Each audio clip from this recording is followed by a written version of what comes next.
what you gonna do tonight? I've got my mama's car keys and you've got a ticket to ride. Hello, and welcome to Your Favorite Flick, a podcast where each episode we celebrate a movie that my guest loves. We aren't here to be critics, we're here to be fans. Today we've got Daniel Sovich on the show to talk about The Dark Knight, a movie I watch several times a year and that Dan has watched a lot more than that. Dan is an actor and musician. My past guest and current brother Jeff has described him as having the voice of an angel, and he's not wrong. We're including links to his music and a couple of YouTube videos in the show notes. I won't spoil it, but you might find that his song Keep It has a particularly apropos opening line for this episode. Everybody is enthusiastic about their favorite movie, but Dan projects enthusiasm in the way only a Broadway actor can. Dan has thoughts and theories galore on this one, and we have fun exploring the characters and mechanics. With this show's love of theme, Dan is our first guest to arrive with a perfect one-word encapsulation in mind. You're going to enjoy this ride. Daniel Sovich, welcome to the show. My man, Brad, thanks for having me. Man, it is great to meet you. This is one of the few interviews where I'm just meeting you a few minutes before we get started. So tell me, Daniel, you're both an actor and a musician. What should the audience know about you and about you as a movie fan before we get going here? I think most people are going to have a similar answer. Like if you're into one of these things, you're just an artist. You love being a creative person. So I definitely started out my career in the acting world. The ball was rolling doing that. COVID hit, gave me a chance to take a breath, take a breather, started teaching myself guitar. Came down to kill some time in Nashville waiting for things to reopen. And then next thing I knew, I had put a band together, was playing places. Now most of my focus is on writing music these days. So both are still a huge influence in my life, heavy presence. At this particular moment, I'm really spearheading, like driving music right now. When our mutual friend Jeff brought this up, I was like, dude, I'd love to go talk about a movie on the podcast. And yeah, Dark Knight, that's been my favorite movie I think it came out in 2008. Yeah. That's right. So what was your relationship to Batman before this movie, Daniel? Were you a comics kid? Were you into the character at all? Yeah, I wasn't a huge comics kid, but the only two, or three, I guess if you count, I had a Scooby-Doo comic. I had a couple issues of those coming through, but it was Spider-Man and Batman are the two comics that I read. Those were mine. As soon as Jeff put us in touch, by the way, the Jeff he's referring to is my brother. And as much of our audience knows, our official stance is that Jeff is dead to this podcast. So I just think we need to get that out there. Everybody needs to know. He'll be back as a guest, but he's still dead. It's complicated. As soon as we started texting, Dan, you were like, The Dark Knight, that's my movie. Yeah. Give me the broad strokes of why that is. Well, so my top three movies all time are Dark Knight, Jerry Maguire, and Good Will Hunting. And I was just thinking about it, I'm like, all right, well, if I'm going to jump on this podcast and talk about a movie, like, even though I probably could have come in here cold, been like, yeah, I've probably seen The Dark Knight sometime in the last year.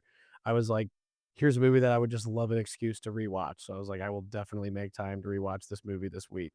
And which is crazy is like, I've probably seen this movie like 50 to 100 times or something like that. But, every time you're watching it, it's like, oh, it's like the boys' night or we've been partying or something. So everyone's kind of winding down. You're chatting in between scenes and stuff like that. And here comes the ferry scene. This is a great scene. Everybody kind of tunes in for a bit.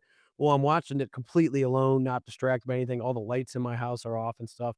And I'm catching these bits of dialogue that I've somehow missed before, or like plot points that I'm like, wait a minute, I don't even know if I've had this wrong the whole time or I'm just catching this little Easter egg for the first time now. But dude, I've got this eventually I was like, I got to remember to talk about that on the podcast. I remember finally the third time, like, okay, get out your phone. You got to start writing these things down so that we have things. And dude, I said I've just been like itching to get to this all day because I'm like, oh my God, there's this movie. It's just such a perfect film. It's so good. Interestingly, you bring me to one of the first things I had in my notes here.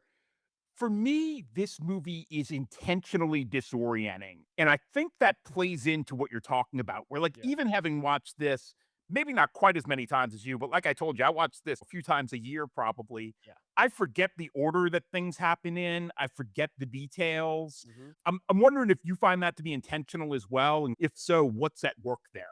And then, honestly, I think this is just a bigger nod to Christopher Nolan as a director in general. You look at all of his movies, the craziest example is like Memento. That entire movie, it's very specific, the order that things are revealed to you in that movie. And so, like, one of these things I'm gonna bring up is the quintessential Rachel writes the note to Bruce saying that she's choosing Harvey Dent or whatever. There was something I caught, like, as she's writing that note that, like, "Oh, wait a minute. This occurs before this scene happens." Maggie Gyllenhaal and Rachel is one of the big things I want to talk about because I think she's sometimes underestimated in this. So dig in. Check it out. And part of this is Alfred has that monologue in the third one where he's like, "What if Rachel wrote a letter saying she chose Harvey Dent over you?" And, like, that whole thing. But in the scene in the second movie, yeah, every other time I have watched this movie, it's like, okay, she wrote this letter saying she chose Harvey Dent, and Alfred's reading this is like, "I don't need to put salt in the wound. I'm gonna burn it." And so he burns it at the end of that movie. This scene, her writing that takes place right after so he first, he throws the big benefit party for Harvey Dent. He's saying, "Hey, I've got friends. Like, if we throw one of these parties with my donors, my sponsors, you'll never have to run another campaign. Like, you'll be in good graces for the rest of your life." Right. And then she goes out on the balcony and she talks to him. She's like, "Harvey may not know you well enough to know when he's being made fun of." And he's saying, "No, I mean every word." And he starts to reveal, basically, I see in Harvey Dent a way out of this life for me. This is my escape that I never thought was going to come. If there is somebody like Harvey Dent putting away hundreds of guys in this mob family behind bars in one afternoon, basically. So he's realizing, okay, this guy has the power to do the things that I am doing, but do it the right way. He's the white knight. He's a handsome guy. Like, people will like him and everything. Here is my way out. There's a scene with it's the next night or something, or maybe it's like after he's dropped Rachel off or whatever, but it's a scene between Bruce Wayne and Rachel, and he's talking to her, he's saying, "You once told me we would be together if I could ever hang this up." And she's kinda rolling her eyes, and she's like, "Yeah, but we both know that that's never gonna happen." He says, "It is happening. I'm turning myself in tomorrow at the press conference. We're gonna put an end to all this. I'm gonna be done being Batman. Harvey's gonna do this." Well, now we flash forward to the next day. He is there, fully prepared to do that. And Rachel is there too. And you can see sort of in her reactions, like she's going, is this actually about to happen? Like they share a really intimate like kiss that night and everything too. And you see they're like, she still definitely loves him. They love each other. They have loved each other their whole lives. She's just at the point now where she's like, I can't keep waiting around for you. You keep saying you're gonna hang it up. Here's this great guy, Harvey, who likes me. I'm exploring this connection now that I'm going with. So now we're at that press briefing in the morning, and he is all ready to get up and say, "I'm Batman," but instead Harvey does that. Well, then you see her reaction too, and it's the first time I've like seen it as like it is a disappointment towards Bruce Wayne. Not that like you're letting him take the fall for you, but another step of you just told me last night, you just assured me that you were gonna hang up being Batman, and this was the opportunity, and once again, you did not take it. So then she writes that note, and the note basically says, "If I do see you down the line, like, it'll be there, but just as a friend," because essentially it is now so evident to her, this was the last straw. This is going to be who you are for your life, and that's always gonna be what you choose. You're never gonna choose me over that, right? So she writes this note with the understanding that Batman has made this decision, that this is their plan that they have together, that Harvey's gonna take the fall, he can still continue operating because that is what she believes, and she doesn't believe anything other contrary to that until and they eventually catch the Joker. And now there's, "Oh, this was all a plan the entire time," but that note has already been written, it has already been handed to Alfred and sent off and whatnot, based on the information she knew at that point. How differently does this go down if Bruce ends up saying, "I am Batman," or whatnot? She's gonna, "Well, they still wouldn't let us be together. The bad guys would be coming after me because that's how they would target you," or whatnot. Well, now we cut to the end of the movie, and they've taken Harvey and Rachel, and they put them in the separate warehouses and made it clear that, "I'm gonna tell you where they are, but you can only choose one." Basically means the police are not gonna get to you in time. Batman is going to get to one of you in time. Rachel knows who Batman is. So that entire talk with she is having with Harvey over the phone, she is believing that Bruce Wayne, she knows that he is going to choose her, at least in that moment, that she believes that so hard. So Which, of she course, he thinks he is choosing her. The Joker lies about who's where, right? See, but here and then we can go more. I don't think the Joker did lie. I don't think he did lie about this because every act the Joker has made so far throughout this movie is this could be switching gears. I wanna make sure remind me to Batman and the Joker are supposed to be complete contrasts of each other, right? Batman is all about order. There are things that we cannot cross these certain lines, and the Joker's entire persona is, "No, there is no order. Everything is chaos. Everything is just a result of something else happening. There's no such thing as good and bad. In fact, I'll prove it to you. I'll turn the best guy that you know into a bad guy in this movie," which he does. He turns Harvey Dent. He has that line when he's hanging at the end of the movie, he goes, "I took Gotham's White Knight and brought him down to our level," meaning he understands, "Batman, you and I, we're not like the rest of them." He goes, "And don't talk like them. You're not one of them." The dialogue in this movie is so perfectly chosen in every scene. My theory is that Bruce Wayne that is really his alter ego. Bruce Wayne is this goofy bachelor to not be taken seriously, to throw off the set. That is his disguise. He is actually Batman. That is who he is inside, who he believes, the way that he operates in the world, and he lives at night. He puts on this persona to help pass and keep things moving by, but the thing he cares about is being Batman. The Joker, if he is the opposite. And I would say to the point that he has turned Bruce Wayne almost into a non-person, like almost Exactly. into a spoof He of a Bruce millionaire party Bruce boy. Wayne is his disguise. He Yes. is this ridiculous, goofy, like, pretentious, comes in late to the parties and everything, showing up with girls all the time, playboy, just this not to be taken Sleeping on the desk sleeping of the s boardroom. sleeping in the board meetings, like, so not to be taken seriously guy, that is his disguise. If we're gonna say that Joker is the opposite of all this, look at every single stunt that he pulls. He says a line to Harvey, he goes, "I'm just a dog chasing cars. I wouldn't know what to do with one if I caught it." That's based on his actions throughout the movie. That is not true at all. Everything is so calculated. He wants to get caught in these situations. He knows that this is how you're going to react. Every situation he puts Batman and Gordon in they're all these moral dilemmas to try and challenge his belief that you're living by a moral code, and I'm telling you, you cannot operate in our world with your moral code. The whole thing about the ships, they're all these just philosophical moral dilemmas. So my theory is that the Joker, that is his own disguise. This guy's not messed up in the head. He has created this ridiculous, "Oh, I've got green hair, I wear makeup, I wear these crazy suits," but he's extremely intelligent. Every move he makes is very calculated. But if people think of him as this clown, literally a clown, not to be taken seriously, a joke, right there, that's already an advantage he has over every single one of his adversaries because you don't take me seriously. So you're so unassuming of everything I do. I Yeah, believe you're not gonna bother to try to chart what to do to stop my plan right, if you don't think I have a plan. And Batman seems to be the one person who sees through that, at least to a degree. And of course, that's where we get into right. their being joined and their deep similarities. The Joker is actually it's incredibly calculated all the way through the movie. Every move he makes is calculated. Well, he can't be nuts. He can't be a goofball. He actually has to be the opposite. He's a genius. He's brilliant. He's so smart. So in my head, I was giving him this background, like maybe this guy's an intense psychologist or he's a crazy philosopher, whatever. All of these stunts that he pulls are just these moral dilemmas. You look at the thing with the ferry scene. It's just saying, "Oh, we're gonna put these people on a boat, we're gonna give them detonators to the other ships," because everyone's gonna think, well, a ship full of convicts, they're gonna be the ones to blow up the other one. But you see how the scene goes down is the biggest, scariest dude on the convict ship is the most morally sound guy out of the everybody on the 2 ships. He's the one who gets up and goes, "I'm gonna do what you should have done 10 minutes ago." And he takes it and he throws it out the window. "We're not doing this." And he goes and sits back down. Meanwhile, the boat full of the good people, they had their chance. They had their opportunity and they blew it. They feel this moral high ground and the Joker's point is that, yeah, you think that there's a good and a bad. I'm gonna show you. I think the Joker believes the good people are gonna blow up that convict ship, and that is the point he's trying to prove in that scene.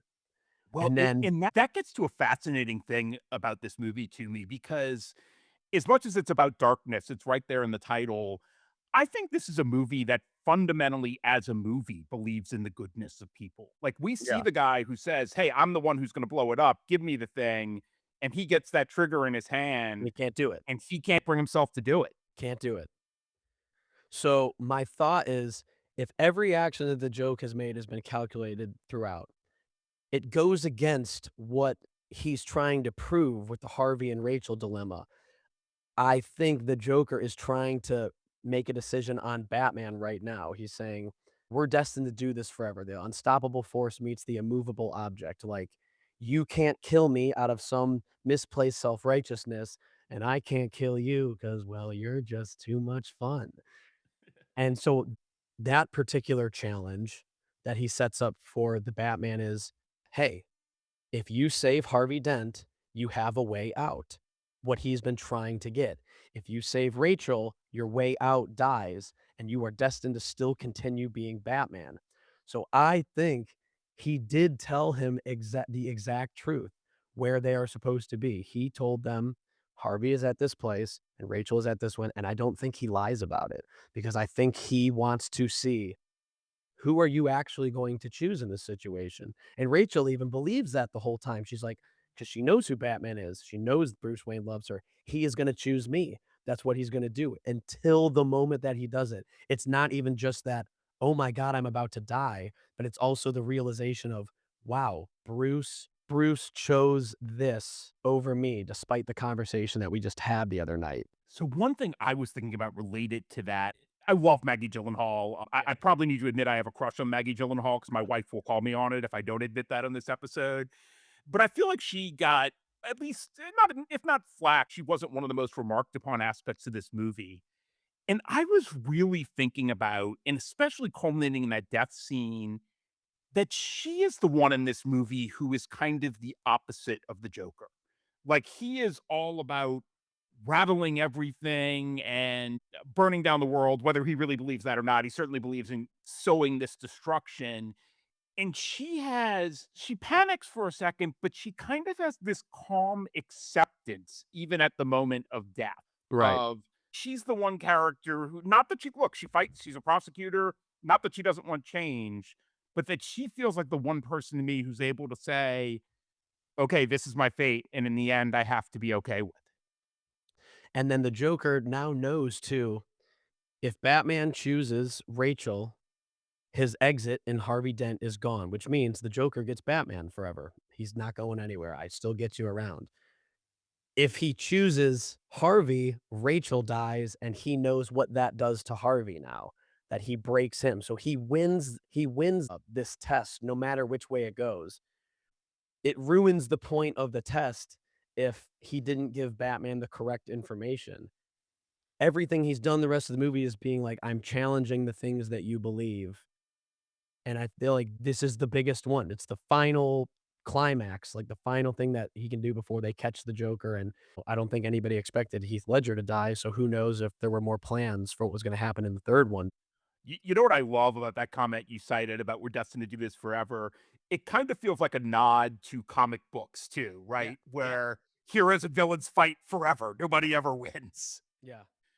One thing I noted right at the beginning, and I guess this is something I knew, but really stands out in this movie compared to other Batman movies for me, is right from that first fight with the Scarecrow and the two fake Batmen, or maybe it's three fake Batmen show up.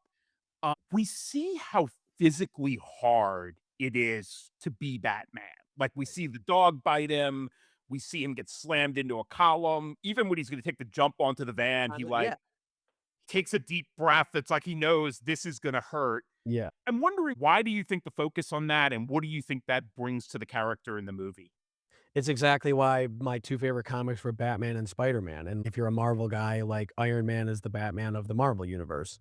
It's that there's always an imminent threat there of your own limitations as just a human.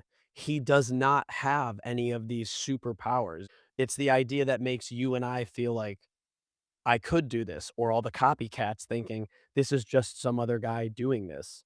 And then he makes the joke. It's become a joke, the I'm not wearing hockey pads, but he means, guys, I'm not wearing hockey pads out here. I have a literal military grade budget behind what I am, a military weapon.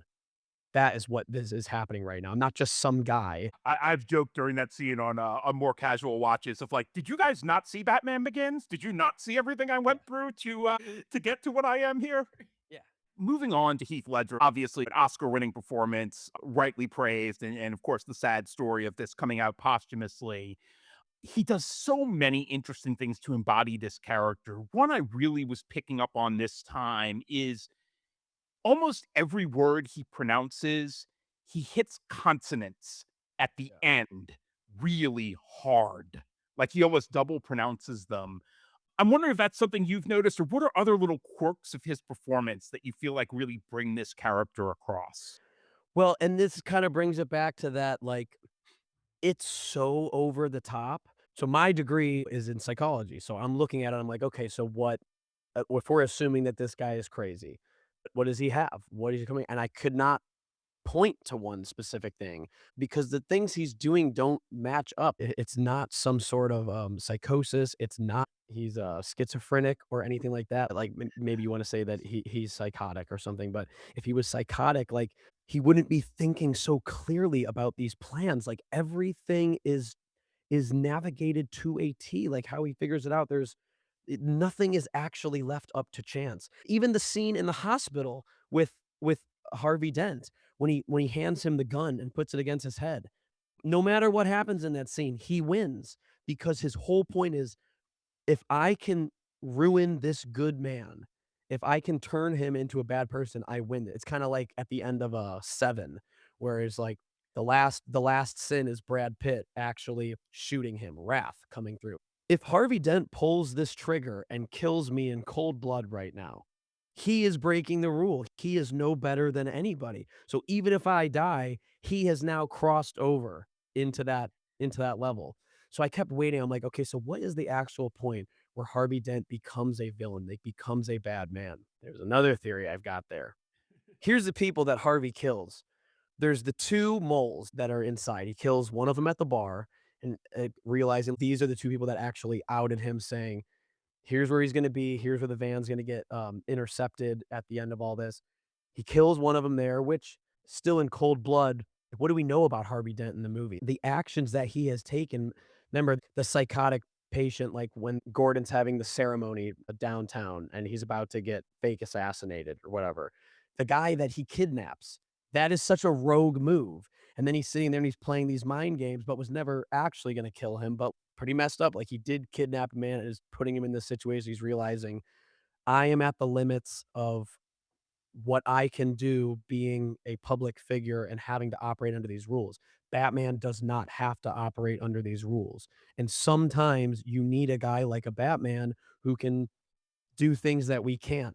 But Harvey takes it a step further, saying, even Batman is limited by the fact that he can't kill people. So there's that moment in the hospital when he wakes up and he realizes what has all happened, and it's not even just about like that his face is deformed. He realizes he does not have Rachel, and he's saying before she gets blown up, "I don't wanna live in a world without you. I don't wanna do this without you. There's no point in any of this without you." My take was that in the hospital, he is realizing, "Okay, if this is my life now, I'm certainly done being the district attorney. There's no way a guy who looks like me can be the district attorney anymore. But what can I do? I'm now closer to someone like Batman, who maybe if I operate this way, I can still get good things done." The people that Harvey Dent kills is he kills the first mole at the bar. Then he's in the back of the car and he kills the other guy. And at first I'm like, but he does shoot an innocent man as the driver. But it's also the driver for like a mob boss Yeah, and not a yeah. great. How innocent is this guy? Hell, Right. I would say just if you're driving Eric Roberts, even if he's not Yeah. playing a mob boss, you're probably pretty guilty of something. So But you know, so then you're sitting there, I'm like, "Well, okay, well, again, it's not okay to kill these people in cold blood, but this is kind of who Harvey has been, and the only reason he hasn't been able to pull this trigger is because he's worried about the public image of everything, but he's now no longer limited by that, so he's able to get some more work done." and what I think about with the Joker is that it's really all trauma. Like, it's not a diagnosable condition like psychosis or bipolar disorder or anything else. He's somebody who I think it's fair to say, from the scarring and just from what we hear about him, even though he's lying a lot about his past, that he's been through intense trauma. And for me, that makes sense with how he then treats Dent because he has a realization of the intense trauma you can put somebody through that will change who they are in some core Right. ways. And then, of course, Yeah. Batman's born of Yeah. trauma. His entire argument is, "I don't care how good you think this guy is, I can break him." Well, not that he would necessarily put it in these terms, but he's almost making the ultimate case for nurture versus nature. Even if Harvey Dent is a good man because of where he's been, I can take him through places that will fundamentally change Right. him. And then in terms of his relationship with Batman, Joker is saying, "Look, dude, there is one way that if you want this to end, it's gonna have to be with you killing me. That's the only way that this ends. But you are unwilling to kill somebody, so therefore we're gonna do this forever. Because I'm never gonna kill you. That's not my goal here. My goal is not to kill you. In fact, the best thing I could do would be to turn you into an even worse guy. And by doing that, would be making you have to kill." With talking about Batman and Joker interaction, let's talk a little bit about the interrogation scene Yeah. because that is one of my favorite one-on-one performance scenes in movie history. What grabs you there? The first couple times you watch it, you're kinda just grabbing it, like, for the action and all that, you're right, like, he goes, "Oh, if we're gonna do this, I'm gonna need a cup of coffee," and he takes the handcuffs off him, and he walks out, and he goes, "Good cop, bad cop routine," and then boom, Batman comes around, and now it's this. There's a line Joker said yeah, he's like he's on the ground, like, getting hit, he goes, "You have nothing to threaten me with all your muscles and everything, like, that's not gonna be the thing that gets me. If you wanna defeat me, you're gonna have to defeat me mentally right now. There's nothing you can do with all your brawn and all your strength. You're gonna have to outwit me." And then irony might be the wrong word, but like, what a location to have that conundrum occur than an interrogation room where it should just be about wit. Well, can you talk your way through this interrogation? Can you get me to believe these sort of things? No, it's the exact opposite. None of that happens at all in the scene. It's a fist fight. In fact, it's just a beatdown the entire time. There's no mentals that go down until the very end when he says, "You have to choose between one life or the other." That's it. And then again, all the more reason why I feel like it's no, he's not trying well, if it's an outwitting game, is he trying to trick him there and say, "Do you think I would send you to the right place or the wrong one?" Or is it again just, "I'm gonna tell you all the information. The way that you respond to this is gonna tell me about you and our relationship moving forwards. If you go and save Harvey Dent, that tells me you want to be done doing this so that Harvey can continue moving on. Unfortunately, I've kidnapped his girlfriend too, so if she dies, that works out for me because that's gonna make him the evil one. But if you let Harvey Dent die and you save her, now no one to pass the torch, and I still get you. I still get to play with you." Yeah, like you said about his scene in the hospital, the Joker sets the win conditions such that there is no loss for him, really. Yeah. It's how it plays out. It's not if it plays out for the Joker. One thing I love right in the first moments of that scene, or at least the moment after Batman appears, he slams his head on the table and the Joker immediately tells him, never start with the head. You Then know, they're fuzzy. desensitized to other things. It's a funny line, right? But Yeah. it's also a great way to show that kinship. I think the Joker's actually giving him real advice there of Yeah. like, hey, we're both the kind of people that'll beat people. Here's something you should know about beating people. Yeah, you wanna get information out of me right now, and your first move was to make my head fuzzy. Right. Right. Another thing I love, and I know some of this may be, probably some of it is Heath Ledger. Some of it may well be stuntmen as well. But the way he just allows himself to go ragdoll in that scene, Yeah. like when Batman's throwing him around, he looks like a bag of bones. He allows himself to be thrown against the wall. And there's a weird sort of power in that I Yeah. think goes hand in hand with what you were saying about his dialogue as well. Well, and I love that you called him a rag doll because that's exactly it. Dude, you could throw me all over this room. It's the definite, like, I'm a punching bag, but it's not going to get you what you want. Have you not realized yet that nothing you are gonna do to maim me is going to stop me? Because I will always know you'll never go the whole way. There's the moment where he goes, "Come on, hit me. I want you to do it. I want you to do it." He's like, "Again, if you hit me and kill me right now, I got what I wanted. But I know you're not going to. I know who you are. I know you are in the scene." So in the interrogation room, it's comical to him. He's like, "How are we still here?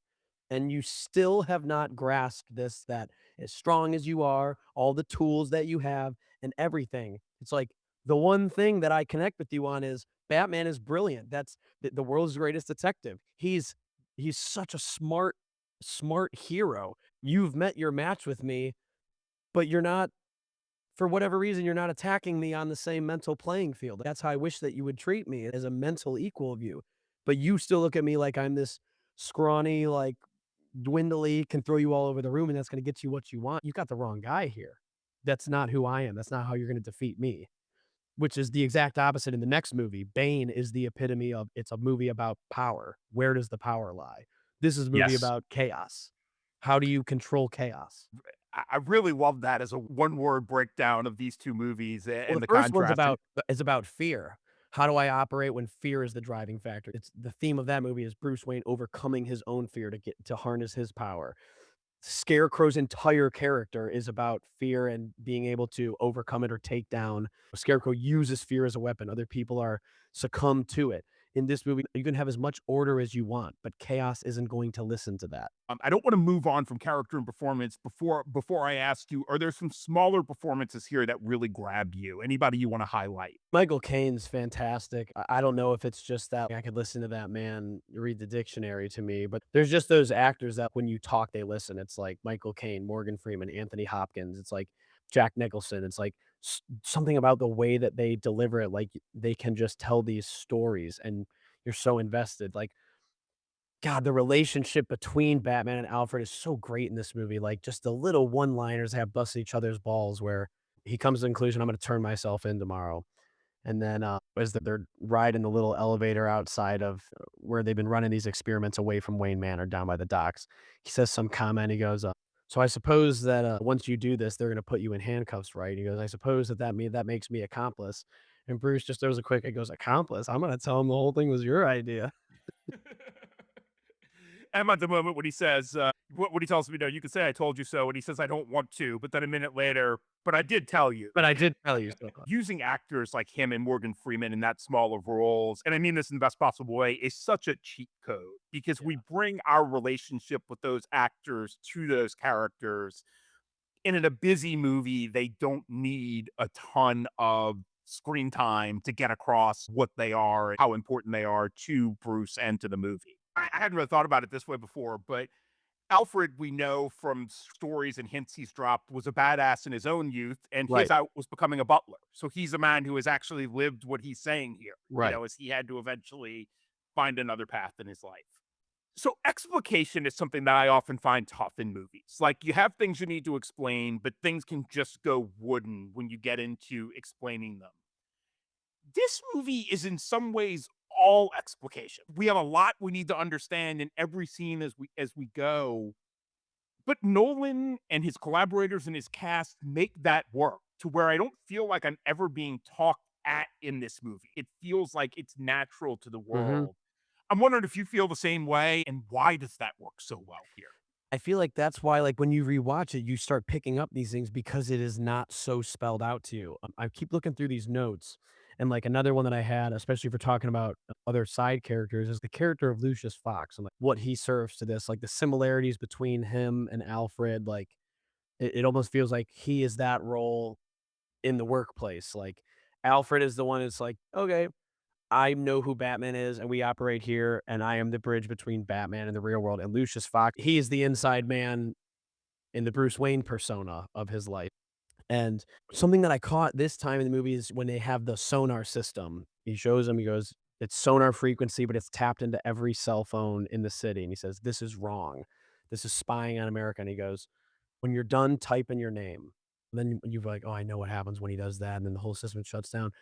But something that I clocked this time is just Bruce Wayne telling Fox that in that moment is almost a bit of a reveal, saying, "If you were gonna tell me, hey, this software that I don't believe in that could easily put you in jail for life for spying on people like this, and then tell me to put my name into this system at the end, why on earth would I do that and put myself anywhere close to it?"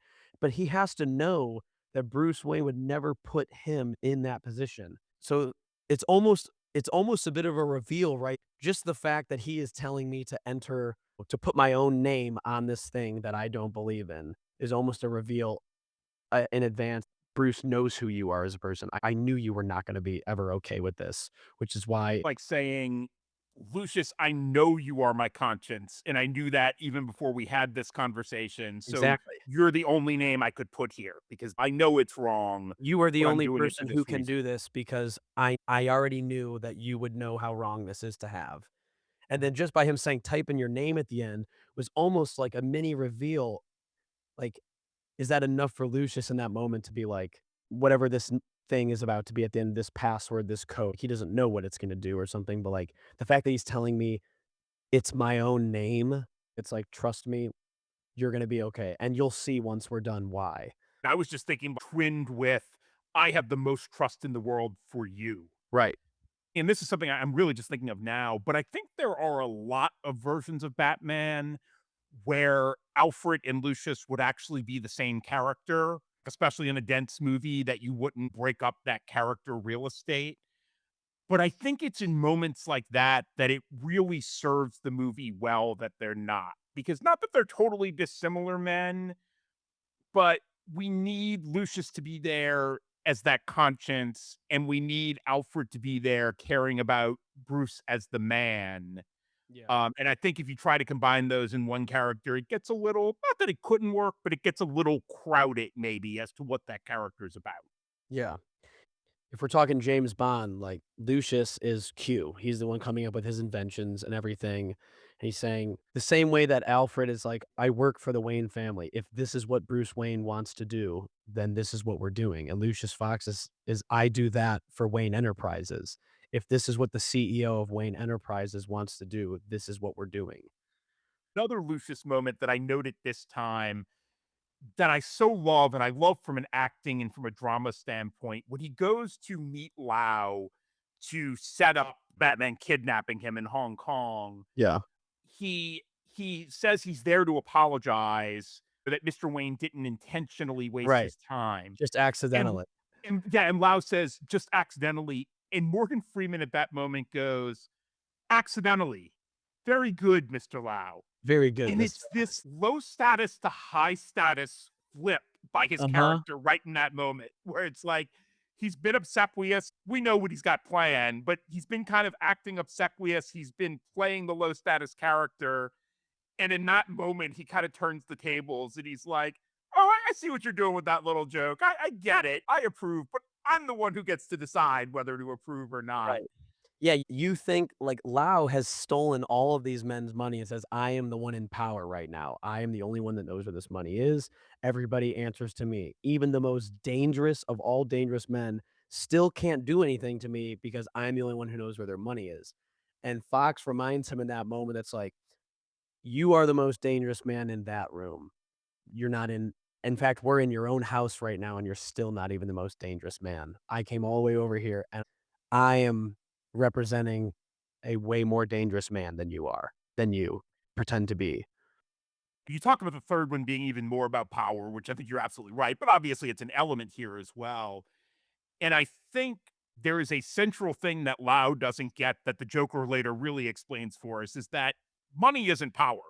You know, the willingness to burn a pile of money, a massive pile of money, is more powerful than the money is itself. And so Lau has followed this whole false plot that's not going to pay off for him, if you will, in this Yeah. world. You mentioned music earlier, Dan, and you are a musician. I love movie scores, but I know this Yeah. much about music. Like I Yeah. just know kind of what they do to me emotionally. I'd love for you to talk to us a little bit about what this score is doing and why it's one of the greats. Oh, man, I mean, just aside from the fact that, like, when you hear that dun ticka ticka ticka dun ticka ticka ticka dun, dun dun dun, like, man, just something about it, like, it's the gigantic floor toms, it's like the boom, boom, boom, boom, it's building, it's like a war march, and it's every time it's like he is going into battle, whether he is riding that motorcycle into something, it's like, "Here we go, we're taking off." It's rarely is that the music that's playing, like, in the middle of the fight or something, it's like it's usually on the way in or something, or like I said, at the end of the movie, the strings are coming in, it's the whole scene where he's holding the gun to the family and everything. It's just sad already. It's not this impending something crazy is about to happen. It's this helpless, somber, like, "Oh my god," like, "Wow, this is real," like, "We've arrived at it. Harvey is completely crumbled. He is officially the villain now, like, he's about to literally kill a child and in front of the family and everything, like, we have fully gotten Harvey is all the way broken now, he is evil." The score is the very first thing we interact with in this movie, right? Like before, and not to say this is so unusual, but it's so intense that like before we even have anything visually on screen, it's like Hans Zimmer's just slapping us Yeah. with that Yeah. sound. It's interesting what you said with it like leading up to things because I think about how when it chooses to, not everywhere, but the music in this movie often ratchets up tension without giving us a release in the Yeah. way we normally expect orchestral music to do. And so I think that power of like leaving us on edge as Yeah. we go into action scenes or going into dialogue scenes is a very intense choice. So a buddy of mine is making a movie right now, and he's actually the guitarist in my band. Ends up he directed this movie and he produces the music that we put out and stuff. And like watching him score these scenes, you just notice like how empty they feel when there's not just a little instrumental thing playing underneath what's going on. It's just like a tell to the audience of like, here is what to expect in this scene. Then you can play with that. Scary movies will do that a lot. Like they'll play like some happy, goofy song in a terrifying scene because of the contrast. But regardless, music in general is meant as a tool to try and get you feeling like, okay, this song sounds happy, like it's going to be okay in this scene, or things are building. Okay, we're about to lead to something huge, or now this daunting, like depressing, sad music happening is like, oh wow, this is it. He's about to kill this family right in front of Gordon. It's like it's allowing you to draw those conclusions, and that's so powerful in that scene because that is what Gordon is thinking in that moment too. It's just he's so helpless, there's nothing he can do, he can delay the inevitable. If Batman can't show up in time, all he's doing is just trying to talk to him knowing that I'm the only way that this ends is he's gonna make me have to just tell my family it's gonna be okay, and he's gonna kill them. And the music is just sitting there the whole time. I'm trying to think of, like, the perfect word to describe it in that scene. It doesn't give that feel like something intense is gonna happen. It's the feeling of something sad is currently happening right now. We've accepted our fate already, which is what Gordon is doing in that moment, accepting the fate of, "I'm about to lose my family. The only thing I have control over in this moment is trying to give them as much comfort as I can before he takes them from me." I love that distinction, Dan, because often we think about music being used as a cue and it is telling us in some way what to expect next. But there is a patience here in a scene like that to let the music help form, but also sit in the emotion of the scene and just kind of underline what's happening, not try to blast out what this is Right. about. I can't believe we've gotten this far without talking about the bank robbery yet. So, Dude, call this I know, I ass was like, you backwards. wanna talk about some one of the best opening scenes in a movie ever. So, the first time you're watching it, like, I don't even think I really grasped the first couple lines of dialogue that the guys are saying. So he's like, "Well, the Joker told me as soon as I'm done, less shares or whatever." He's like, "Yeah, funny, he told me something similar." And you start seeing this going, you start seeing, oh, they're catching on to the plan. Something that I caught for the first time is they're packing up the bags and the bag drop point is directly in front of those doors, meaning that he has already told that bus driver, your plan is you are going to back this bus in and break through those doors. You're going to absolutely smash through the front doors of this bank. And he has them loading up the bags directly in front of that door, knowing that this bus is going to come through and kill that last guy. That's how it's going to go. So when the dude points the gun at him, I've always just been like, he kind of like takes a step back and like a cautious step. No, he's literally getting out of the way of where this bus is about to come. He Well, rotates and positions I'll go even a step farther. I think he's manipulating the other guy into the into the perfect spot. spot at the same He time. he starts walking, so he counters him, and he takes the place right where the bus is gonna come now. And all you think is because it's the funny line, "Bus driver, what bus driver?" Boom, and, like, you laugh at this. Oh my god, like, just that tiny little dance. "No, no, no, I kill the bus." I I mean, the William Fitcher one scene performance there Yeah, as the yeah, bank they get manager him is for out that of this scene, world. that's nuts. One thing I wish I could remember that I just couldn't swear to you now, that first shot of Heath Ledger when we see him from behind and he's got the mask down by his side. Yeah. I wonder if on that first viewing, I knew for sure that was him, that like Yeah. that was the Joker. Like now when I watch it, of course, I can't go back and unsee Right. that. But it just feels like we're getting the start of his incredible physical performance from that moment. Like just how he shifts his shoulders, how he raises the mask when they do pull up. It's a hell of an introduction. Introduce one of your main characters from behind, and that we don't Yeah. get confirmed who he is for a little bit. If this all is just his costume, this is the character that the Joker has created, whatever this man's name is. This is his Batman. He has created this thing. It's like when he walks into the meeting with he walks and going, he, ha, ha, I thought my jokes were bad. Like that scene, the pencil smash scene, all that. It's very hunched over. Like again, he's giving himself as like I'm a very meek, unassuming man and everything until the guy gets up and he goes, "Ah, da, da, da, da," and he's got his thumb linked to like 12 grenades inside of his vest. No, Look, up until that moment, by the way, another great comic book touch, how those were yeah, arranged. Like, yeah, it doesn't right. look like any sort of realistic. It looks like the old trope you see in, like, cartoons of the guy, like, selling, Yeah, he's like, "What do wares you out of want?" his He coat. opens up the Like trench coat. Yeah. right, right. It has that look about it. Sort of this idea that if it's all, like, pre-planned is, like, stories that he tells, how I got these scars, how that story changes depending on who he's telling it to. I think it's interesting that the first time he tells it, it's to a gangster.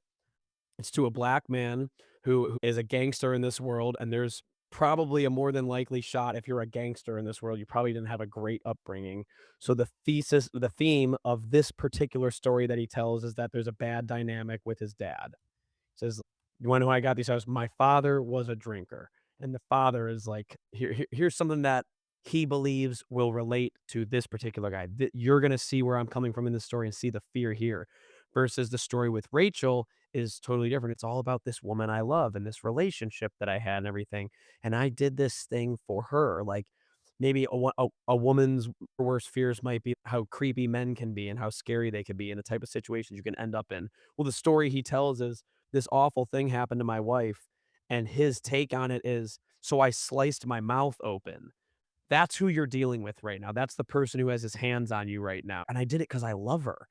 Particularly that now he's talking to a woman, how that story has changed a bit more, like, this is something you're gonna relate to a bit more and see how the fear and the terror here. You're gonna feel that on such an intense and personal level of, here's this man that could do this to himself over a woman, In front and of a now he's whole got room me. full of people. Everyone's Yeah. drinking out, partying at the bar, and this man is being inappropriate with me at this bar. It's the big, fundraiser in front of everyone, and no one's doing anything about it. I love that trope. I think on first viewing, again, hard to go back. It's so many years and so many viewings ago now, but like it would feel a little too pat if we just hear that first story and like that's then the lore of how he became the Joker.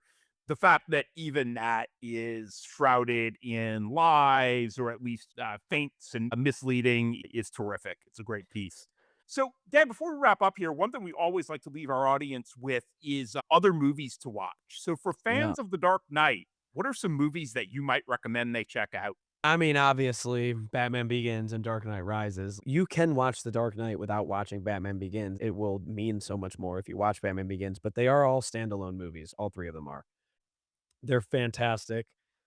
If you like those, you probably love Christopher Nolan. Everything that dude touches is gold. I know Tenet, like, people had mixed reviews about that. I still like, dude, the opening scene of Tenet is I love Tenet through and through. I mean, yeah, come on, temporal pincer movement. How do you beat a temporal dude. pincer movement? Dude, I just everything about that guy. Like, I just watched Insomnia for the first time, like, over this last year with Al Pacino in it. That's, like, his, like, first big feature Yeah. film, and then obviously Memento, or I'm not even a huge space guy, and Interstellar is unbelievable too. Like, I'm just a fan of Christopher Nolan. All right, Dan. So I've had so much fun with it. I would love to have you back on whenever you want to do it. Later, brother.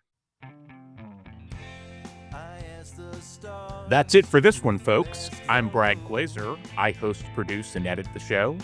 Thanks go out to my crew of jokers, Chris Bravender, Brad Kaufman, Jeffrey Glazer, and Julia Mott. The Maggie to my Peter. The music you hear at the beginning of the show and now is by my friend Richard Bates and his band, The Huns. That's H-O-N-S. You can find The Huns music on Bandcamp. This Sunday, we travel all the way to Belgium, in our minds anyway, for In Bruges with my friend Steve Kine. It's a darkly hilarious crime flick with the incredible duo of Brendan Gleeson and Colin Farrell in front of the camera, and playwright and director Martin McDonough behind it. Please follow, rate, review, subscribe, tell your friends, all the things. Those reviews in particular, no matter how long or short, really help push us in the algorithms so people can find the show. You can follow us on Instagram at Your Favorite Flick, on Letterboxd at Favorite Flick, or shoot us an email at yourfavoriteflick.com. You can follow us on Instagram at Your Favorite Flick, on Letterboxd at Favorite Flick, or shoot us an email at yourfavoriteflick@gmail.com. Huns, take us out. Is that any part of keeping your heart? If I spent those same days brushing up on poetics, that's 14 times 365 inflection.